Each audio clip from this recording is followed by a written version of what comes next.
ఈ యొక్క ముఖద్వారం వద్ద ఉన్నటువంటి పైకప్పులో ఎంత అద్భుతమైనటువంటి శిల్పాన్ని చిత్రీకరించో చూడండి. మనము ముందుకెళ్తే ఇంకా ఉన్నటువంటి ఆ మండపంలో కూడా ఇంకా అద్భుతమైనటువంటి ఒక శిల్పం ఉంది, అది కూడా చూపిస్తాను. ఇంత అద్భుతమైన శిల్పకళ అనేది నాకు తెలిసి ఈ కాలంలో మిషన్ల ద్వారా చేస్తున్నారు, కానీ పూర్వకాలంలో అయితే ఏ మిషన్ లేకుండా స్వతహాగా తమ తమ చేతులతో చేసిరని నేను అనుకుంటున్నాను.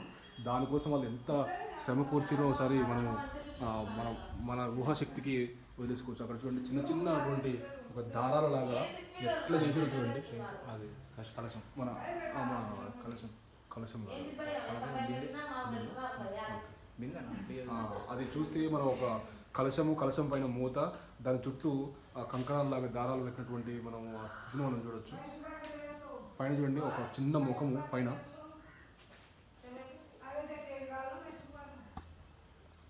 ఇక్కడ ఎంత చిన్న దాంట్లో కూడా ఒక ముఖాన్ని చెక్కి